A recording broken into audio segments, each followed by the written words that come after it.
Is the world a fair world, or we are living like cartoons in a world of humans? We as Africans. You tell me, fellas, are we living in a fair world where we are respected by everybody else?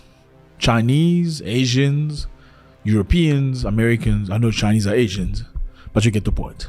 Or we are just cartoons. They just take us for a ride, for a piece of jokes. Well, it probably is the truth. So, first of all, fellas, today is a good day.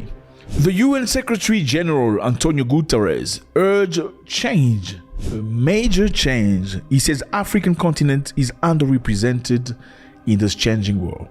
In 1945, most of today's African countries were still under colonial rule and had no voice in international affairs. This created a glaring omission that has remained unresolved until now. There is no permanent member representing Africa in the Security Council, and the number of elected members from the continent is not in proportion to its importance. We cannot accept that the world's preeminent peace and security body lacks a permanent voice for a continent of well over 1 billion people. So you want to change in the Security Council in the United Nations. What's up, everybody? Hope you're doing good. It's a beautiful day. My name is Zack. It's always a great pleasure to have you. I'm getting ready to go to the gym.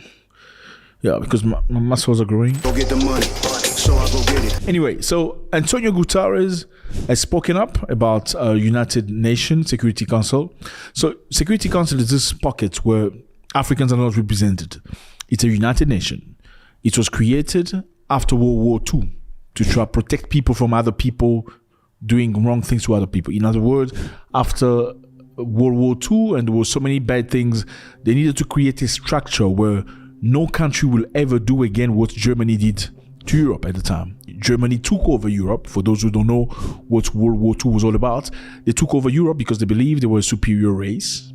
That guy from Germany believed they were a superior race and everybody should work for them. Everybody should be under them. And they should eliminate everybody that's dark skinned, every crippled, every handicapped. If you don't talk, you must be eliminated. If you don't hear, you must be eliminated. If you don't walk, yeah, it's crazy. If your IQ level is small, they must finish you.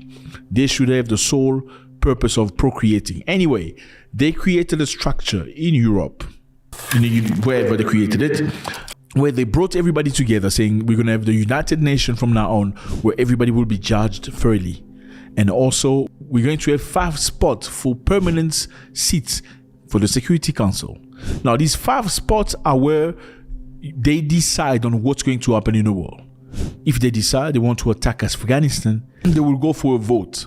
If all these countries say no, do not attack Afghanistan, if one of them say yes, let's go to Afghanistan, that one person overrides all 150 countries. That's Security Council for you. If they say yes, you must send money to the people in Africa in this specific country because they need it, 150 people say yes, one person in there say no money is going to the African country. Yes, that's the structure in 2024, fellas. This is insane. And enough of that. People have spoken about this. Now, Antonio Guterres has been very vocal about it. And also the president of Sierra Leone, Julius Maria, he also pressed the long-standing bids for African countries to get more council seats, including 2 permanent and potentially veto-wielding spots. Africa wants the veto abolished. However, if UN member states wish to retain the veto, it must extend it to all new permanent members as a matter of justice. The common African position is premised on the fact that by rectifying historical injustice, the international community will not only promote greater fairness, equity, and equality in global governance, but also act on the imperative to ensure the legitimacy and effectiveness of the Council. When you hear about veto, that's the veto power. When you say, let's go, the person with veto power say, we're not going and you're not going. It doesn't matter whether you're 20 or 55. You are not going because America said you're not going. There's only 5 countries with veto power. These are supposed to be special countries. better than you. Yeah, they decide for you. America, Great Britain, France, China, and Russia. These are the only 5 countries in the world that can decide your future. There's nothing you can do about it. Crazy, isn't it? And you talk about a fair world. Do we live in a fair world? No, we don't. We are nobodies. So the Sierra Leone president says it's time for change. It is therefore fundamentally important to address the issue of non-representation and underrepresentation of Africa in both the permanent and non-permanent categories of the Security Council, respectively. The current lack of representation in the permanent category does not reflect the current global landscape, and it is fundamental to consider the structural changes for its rectification.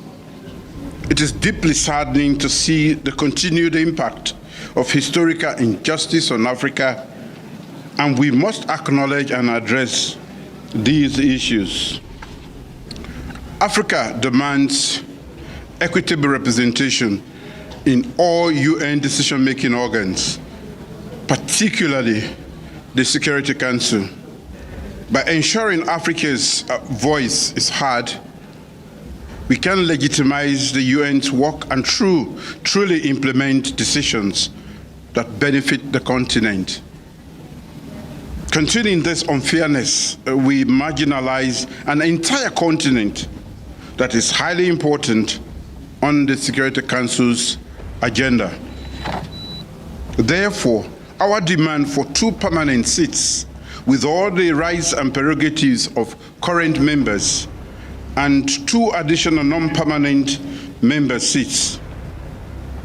We have no doubt that the Council needs reforming, and the common African position has received wide support. It is time to take the next step and put the actual reform of rectifying the historical injustice against Africa. They say we cannot accept that the world preeminent peace and security body lacks permanent voice for the continent of well over 1 billion people. Imagine, with 1 billion people in Africa, but we have 0 representation in the Security Council. And you talk about a fair world. You must respect other people's country. Don't cross into other people's country. Does this make sense for African, or it's only valid when it comes to Ukrainians and Europeans? I'm just asking a question. You let me know. It's crazy. It's crazy because in 2024, we're still having this conversation. Because back in time, Muhammad Gaddafi was talking about this. Anyone who says that I'm higher than or above the General Assembly should leave the United Nations and be alone. Democracy is not for the rich or for the richer or for the one who terrorizes us or for the one who is more powerful than us. We should have democracy. No, the higher world or the upper world should be the all nations at equal footing. Now the Security Council is a security feudalism, political feudalism for those who have a permanent seats. Protected by them, and they are used against us. Should not be called the Security Council. It should be called the Terror Council. He lifted the piece of paper, said it makes no sense. When you guys decide to go bomb somebody, you can go bomb them. When you decide to go to Afghanistan, everybody say no. Then the American says you're either with us or you against us. Every nation in every region now has a decision to make. Either you are with us or you are with the terrorists. Accusing Iraq of having atomic bombs. Are we going to Iraq because they have atomic bombs? There's no proof. We have proof. You need to believe us. If you don't believe us, then you're not with us. You are with the terrorists or you're with us. Gaddafi spoke about this.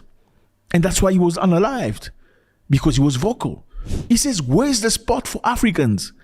Do African matter? Are we living in a world that is fair, or are you trying to make us feel like we are little cartoons in your TV set? After Gaddafi, Mugabe spoke about this. I don't respect Security Council because we're just here to listen to you talk and talk and talk. At the end of the day, you do nothing about Africa. We are supposed to be free and independent, Mr. Ban Ki-moon. Supposed to be free, the 54 countries. We come to the United Nations, it's ceremonial. Every year, September, we are there. We pay lots of money to go there. and to the General Assembly, we make speeches, we go back home, year in, year out. But the bosses in the Security Council say, you shall never have the powers that we have as permanent members. And we have asked and asked and asked, and asked and asked, reform the Security Council.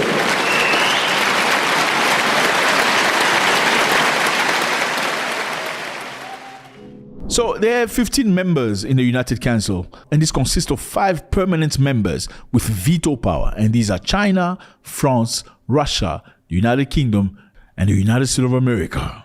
Crazy stuff. While the remaining countries are nobodies. Let me know how you feel about this. Does this even make sense?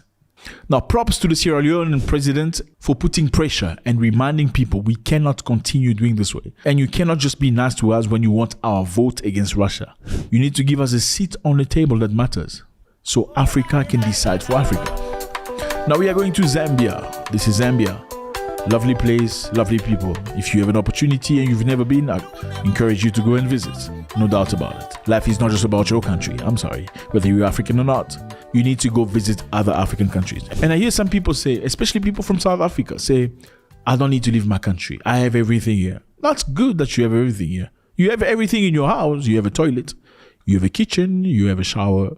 You probably have a garden. No. Most don't have gardens. But anyway. But you still go out to your neighbor's house. You still go see the neighborhood. So you need to go to other people's place to open your mind.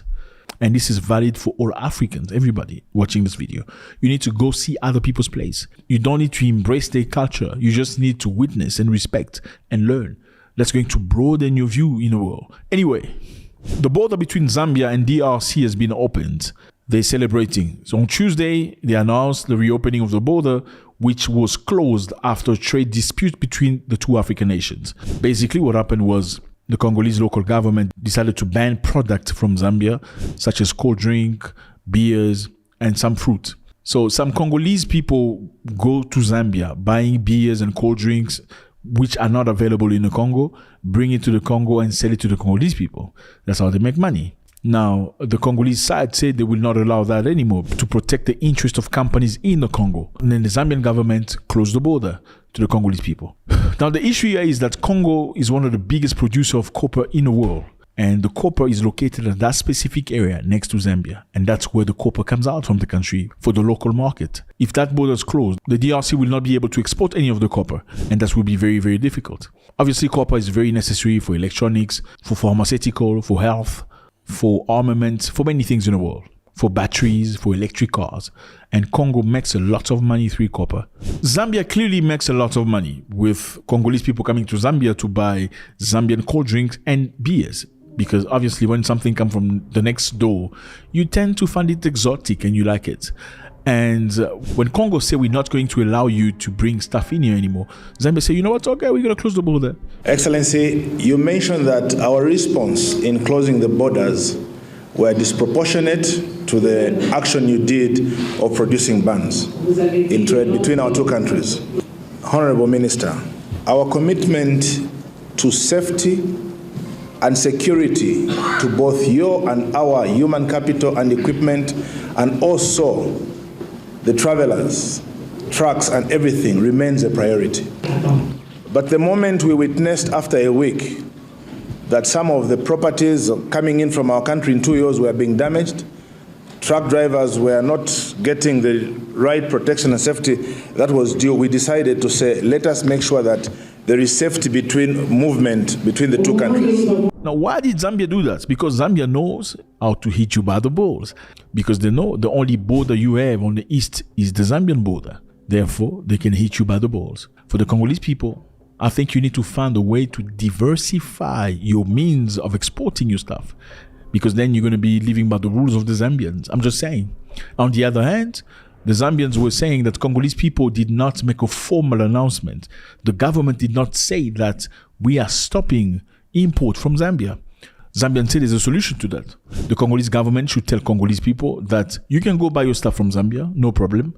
But by the time you come here, we're going to tax you. It's going to be up for you to decide whether you still want to buy stuff from here or not. That will be more acceptable than you just saying, okay, you're not allowed to bring stuff from Zambia. And also, when the Congolese people do that, they try to protect their companies that produce alcohol. But the big question remains, do those companies belong to Congolese people or to external investors that are protected by Congolese politicians? Big question. Again, fellas, I'm against borders. I don't like it. I'm against terrorism and banditism and craziness. I'm not saying countries with people that are crazy should go to other countries where they are peaceful, but I don't think the ideas of borders are necessarily good. We should be living in peace. We should be loving one another. We should be respecting each other. But that comes with a lot of accountability and a lot of work. You can't just mix people like that. There need to be repercussion to negativity. I'm not a big fan of borders, but I'm also very much against criminality, drug dealing, murder, killing, and behavior that can be associated with certain group of people. You cannot stereotype, they say. But unfortunately, sometimes people that are violent often come from the very same place, very same province.